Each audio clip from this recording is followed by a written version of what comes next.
मेरे दादाजी गांव के सरदार थे।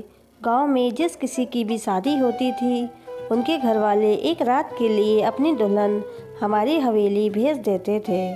सुबह दादाजी उनको एक गिफ्ट देते और वो गिफ्ट दुल्हन किसी को न दिखाती और 9 महीने के बाद वो लड़की गर्भवती हो जाती थी। गांव के लोग दादाजी की बहुत इज्जत करते थे। हैरत की बात यह थी कि दादाजी ने सख्ती से मना किया हुआ था कि मेरी शादी नहीं करवानी और मेरी उम्र निकलती जा रही थी। एक दिन गांव से एक दुल्हन आई। उसको मैं अपने कमरे में बंद करके खुद उसकी जगह दुल्हन बनकर दादाजी के कमरे में चली गई। जब कमरे में गई तो सब लाइट बंद थी और फिर अचानक से दादाजी ने मेरे साथ ऐसा काम किया कि मेरी चीख निकल गई। दादाजी ने मेरे साथ कुछ वाक़या दिल दहला देने वाले होते हैं और इन तकलीफ़ से गुजरे लम्हों को बयान करने के लिए लफ्ज़ हमेशा कम पड़ जाते हैं। ऐसा ही एक वाक़या मेरे साथ भी हुआ। गांव में मेरे दादा की बहुत इज्जत थी। वो 5 वक्ती नवाजी थे। गांव के लोग उन्हें बहुत इज्जत और एहतराम से देखते थे, उन्हें बड़ा मानते थे, बहुत लोगों की मदद भी कर देते थे। हमारे गांव में एक अजीब रिवाज था। जब भी किसी लड़की की शादी होती, वो हमारे महल में पहली रात के लिए दुल्हन बनी आ जाती थी और पूरी रात दादाजी के कमरे में गुजारती। सुबह एक तोहफ़ा दादा उसे देते, वो तोहफ़ा लेकर चली जाती। उसे ठीक 9 महीने बाद वो गर्भवती हो जाती। मुझे ये बात हमेशा ही अजीब सी लगती थी। भला ये क्या तरीका था कि शादी के बाद दुल्हन दूल्हा के पास जाने के बजाय पूरी रात दादा के कमरे में। मैं जब से 12 साल की हुई थी, यही देखती आ रही थी। पहले पहले तो इन बातों की समझ नहीं थी। अब तो मेरी उम्र भी 25 साल तक पहुंच गई थी। मैंने बहुत बार अम्मी से ये बात जानने की कोशिश भी की, लेकिन वो कुछ भी नहीं बताती थी। कहती तुम चुप रहो और ख़बरदार आइंदा से ये बात पूछी भी तो। इस बार मेरी बचपन की सहेली की शादी थी। समरा और मेरी बहुत गहरी दोस्ती थी। अपनी शादी पर समरा बहुत घबराई हुई सी थी। अपनी मेहंदी के दिन उसकी रंगत उड़ी हुई थी। मैंने उसे छेड़ते हुए कहा, दूल्हा की संगत का सोचकर घबरा रही हो? मेरी बात पर वह फीकी सी मुस्कुराहट लिए वो मुझे देखने लगी। कहने लगी, नहीं, तुम्हारे दादा का सोचकर खौफ ज़्यादा है। सच बता नीलो, तेरे दादा नई नवेली दुल्हन को अपने कमरे में रात भर क्यों रखते हैं? मुझे तो अपने होने वाले शौहर और गांव के बाकी लोगों की जहालत पर हैरत है। निकाह किसी से और रुखसाती किसी और के कमरे में। समरा की बात सुनकर मुझे दुख तो हुआ। मैं उसकी बात पर सोचने लगी कि वो ठीक ही तो कह रही है। अगले रोज़ सुबह दुल्हन बनकर भी समरा के चेहरे पर रौनक नहीं थी। आँखों में खुशी की चमक के बजाय उदासी थी। रिवाज के मुताबिक वो भी रुखसत होकर दादा के कमरे में बैठ गई। ना जाने क्यों, लेकिन इस बार तो मुझे नींद नहीं आ रही थी, क्योंकि मुझे ये जानना था कि आखिर ये लड़कियां दादा के कमरे में जाती क्यों हैं। जब सब अपने कमरे में सोने चले गए तो मैं उठकर अपने कमरे में बाहर निकली। मेरा कमरा ऊपर वाले पोर्शन में था और दादा का कमरा नीचे के पोर्शन में। रात के खूब अंधेरे में मैं चीज़ों को टटोलकर अंदाज़ा लगाकर धीरे धीरे नीचे उतरी। दादा के कमरे की लाइट जल रही थी, इसका मतलब वह जाग रहे थे। अजीब सी बात थी, दादा के कमरे की खिड़की भी हमेशा बंद रहती थी। ये कोशिश मैं पहले भी कई बार कर चुकी थी, लेकिन हर बार मुझे नाकामी का मुंह देखना पड़ता था। समरा मेरी बचपन की सहेली थी। हम साथ साथ स्कूल और कॉलेज तक इकट्ठे पढ़े थे। जब उसका रिश्ता तय हुआ, उस वक्त मेरे लिए भी एक बहुत अच्छा रिश्ता आया था। मेरी वालिद और वालिदा भी इस रिश्ते पर रजामंद थे, लेकिन मेरे दादा ने साफ इनकार कर दिया कि नीलो का रिश्ता अभी नहीं करना। मुझे ये सुनकर हैरत भी हुई और अफसोस भी। हैरत इस बात पर कि लड़के और उसके घर वाले हर लिहाज से हमारे बराबर थे, तो फिर इनकार क्यों किया, और अफसोस इस बात का कि मेरी सारी सहेलियों के रिश्ते तय हो चुके थे, मैं ही रह गई थी। मुझे इस रिश्ते के ना होने पर बहुत दुख था, क्योंकि इसमें ना कहने का कोई सवाल नहीं था, लेकिन दादा ने जाने क्यों साफ मना कर रहे थे। मैंने पहले तो दरवाजे के पास जाकर कान लगाकर सुनने की कोशिश की कि आखिर दादा लड़कियों से क्या बातें करते हैं, और लोग ऐसे कम अकल कैसे हो सकते हैं जो सजी सजाई दुल्हन उनके कमरे में छोड़ देते हैं।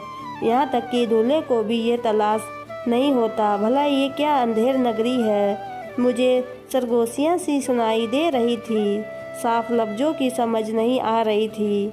मैंने बड़ी कोशिश की कि मैं समझ पाऊँ कि वो क्या बातें कर रहे हैं, लेकिन मुझे एक लफ्ज़ भी समझ में नहीं आया।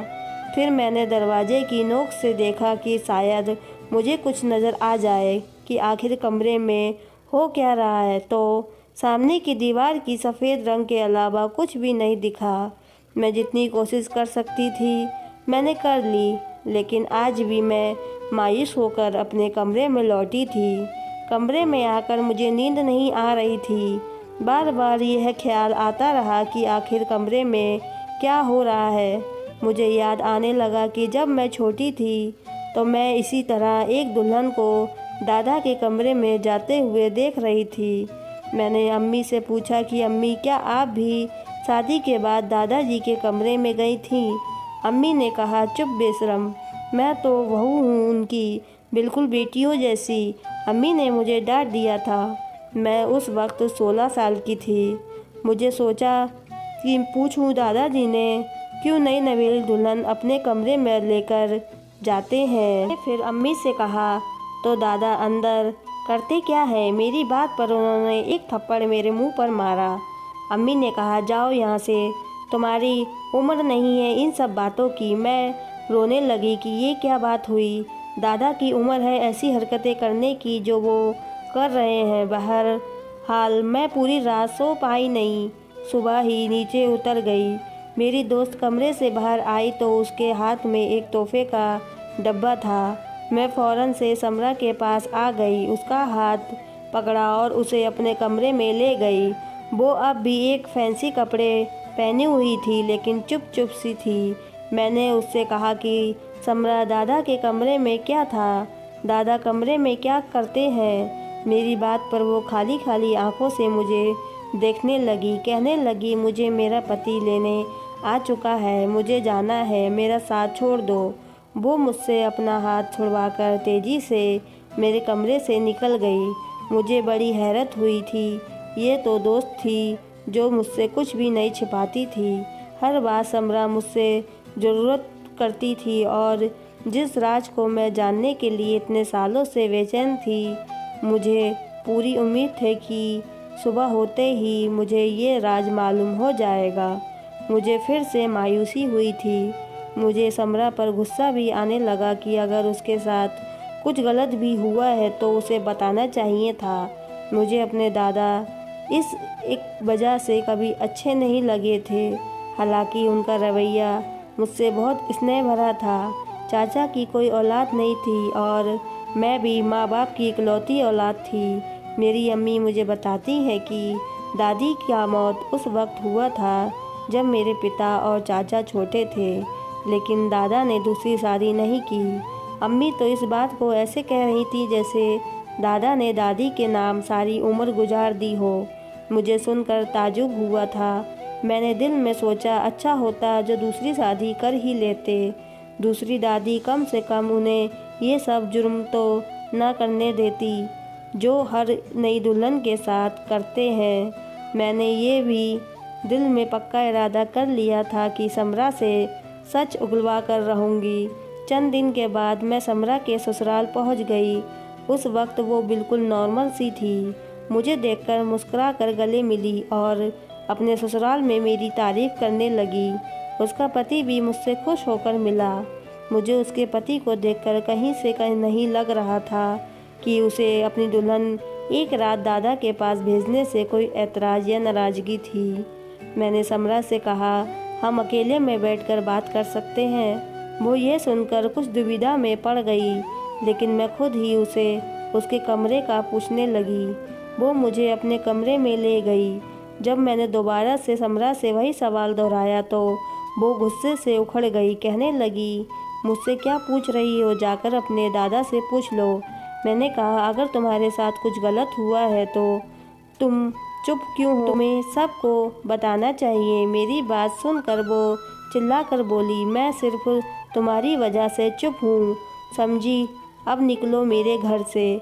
और तुम्हें ज़्यादा ही जानने का शौक़ है तो किसी दिन खुद दुल्हन बनकर दादा के कमरे में बैठ जाना, और सच पता चल जाएगा तुम्हें।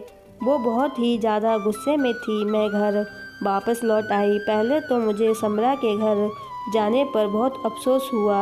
मैं समरा के लिए दिली हमदर्दी महसूस करते हुए गई थी, लेकिन उसने मेरा लिए ज़रा सा लिहाज नहीं किया। क्या मुझे नहीं सुनाया था? कुछ दिन तो मुझे समरा पर बहुत गुस्सा आता रहा, लेकिन फिर मैंने सोचा कि क्या हर्ज है कि मैं एक बार को दुल्हन बनकर दादा के कमरे में बैठ जाऊं।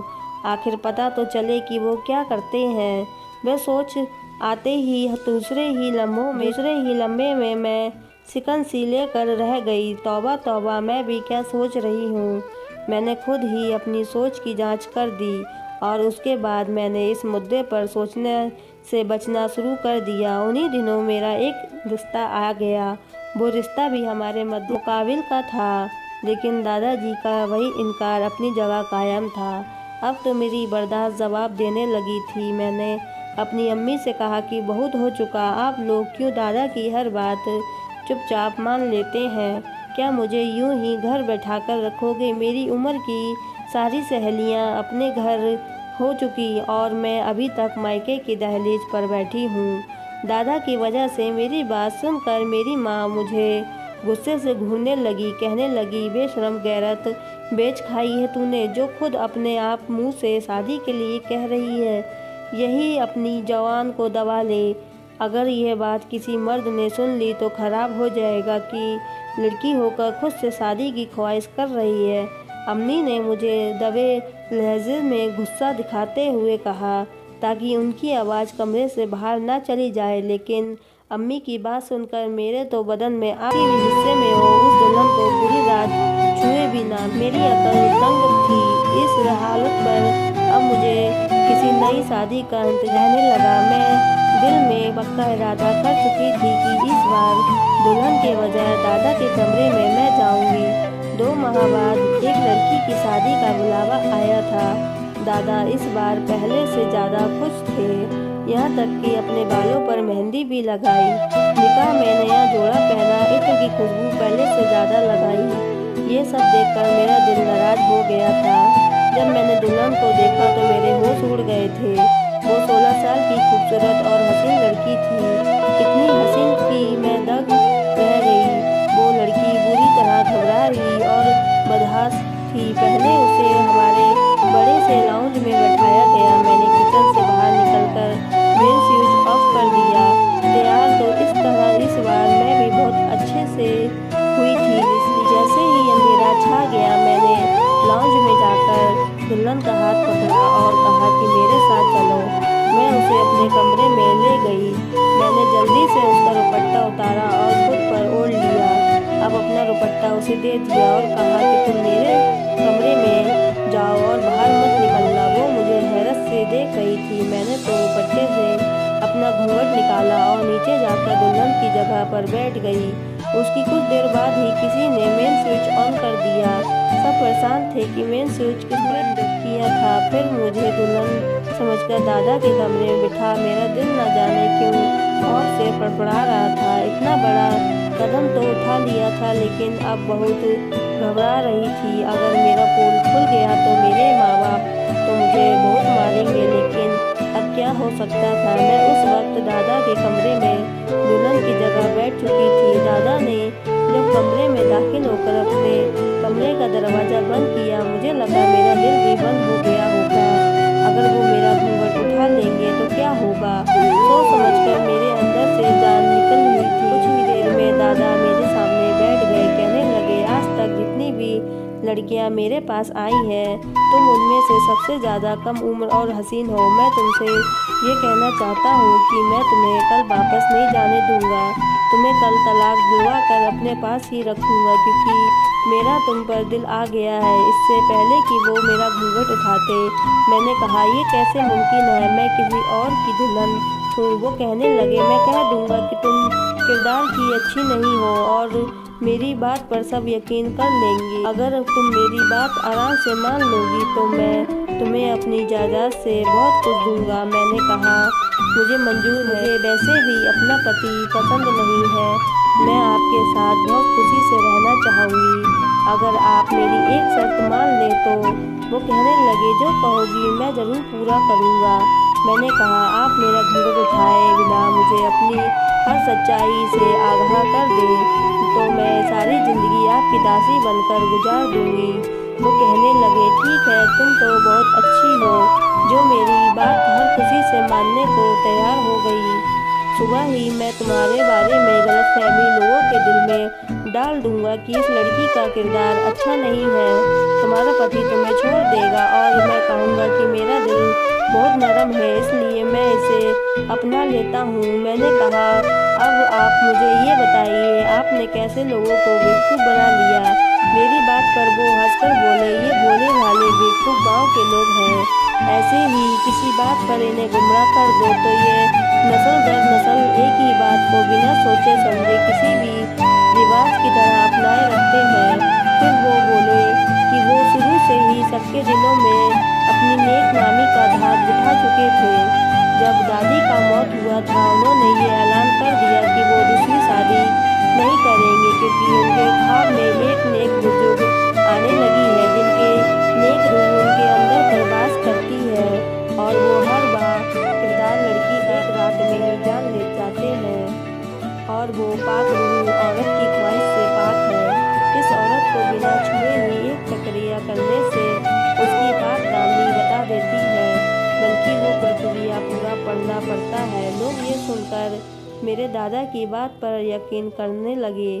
दादा को औरत की हवस थी, इसलिए वो अपनी ख्वाहिश को पूरा करने के लिए ये राह अपनाए हुए थे। हर कुंवारी लड़की को वो रात को कह देते कि तुम ये दूध पी लो और सो जाओ, ताकि मैं अपना अमल शुरू करूं। जैसे ही वो दूध पी लेती और नशे की वजह से सो जाती, वो अपनी ख्वाहिश पूरी कर लेते और सुबह एक तोहफा उसके हाथ में रख देते, जिसमें सोने की कोई अंगूठी होती और कहते, अगर इस डिब्बे में अंगूठी निकली तो समझ जाना कि तुम पाक दामन हो। पहले तो लड़कियां यही बात मान लेती थी, लेकिन समरा ने दूध पीने से इनकार कर दिया था। ये बात दादा ने खुद बताई कि वो लड़की बहुत तेज़ थी। कहने लगी, मेरे साथ चाल चलने की ज़रूरत नहीं है, मैं दूध हरगिज़ नहीं पीऊँगी। चुपचाप से जो पढ़ाई करनी है वो करो, वरना तुम्हारी ढोंगी होने का शोर मचा दूंगी। दादा ने कहा, वह पहली लड़की थी जिससे वह डरे गए थे। उसे पूरी रात गुनाह के लिए उकसाते रहे, पैसों और तोहफा की लालच भी देते रहे, लेकिन वो किसी तौर न मानी। इतना करने से मानी कि दादा की सच्चाई किसी को नहीं बताएगी। ये बात उसने कसम लेकर कही थी कि उसके जो बात दादा ने जो कहा, मेरी रूह फना हो गई है। कहने लगे, मेरे तुम्हारे बाद मैं एक लड़की से और निकाह करूँगा, बस उसी के लिए फ़िक्रमंद हूँ कि ऐसा क्या तरीका अपनाऊँ कि नेकनामी भी रहे और मेरा काम भी हो जाए। मैंने पूछा, वो कौन है? कहने लगे, नीलो। ये सुनकर मेरे होश उड़ गए। मैंने उनकी सगी पोती थी और वो मुझ पर ऐसी गंदी नज़र रखते थे, मेरा तो सर पूरी तरह से चकरा गया। मैं क्या सुन रही थी, किससे सुन रही थी? मेरा दिल क्या दादा का गला दबाकर उन्हें मार डालने का कर रहा था? मेरा गला फूलने लगा। मैं इस असलियत से अनजान थी, शायद मेरे पास अल्फाज नहीं थे। मैंने कहा, बड़े मियाँ, वो आपकी सगी पोती है। मेरी बात पर हंसने लगे। कहने लगे, काहे की सगी वो गोद ली हुई है। मेरे दोनों बच्चे औलाद से महरूम थे। ये लड़की मेरी बहू की भतीजी है। जैसे ही इस लड़की ने जवानी के दहलीज पर कदम रखा, मुझे ये अच्छी लगने लगी। तब से ही मैंने ये सोच रखा हूँ कि ऐसा क्या करें कि उसे अपना लूँ, क्योंकि दुनिया के सामने वो मेरी पोती है। इसलिए आज तक मैंने उस लड़की का रिश्ता नहीं होने दिया, लेकिन जब एक तरकीब सोच रहा हूँ वो ही आजमाऊँगा। सब खुशी खुशी उसकी शादी मुझसे कर देंगे। ये सुनकर मेरे होश खोने लगे। कोई इतना भी घटिया हो सकता है।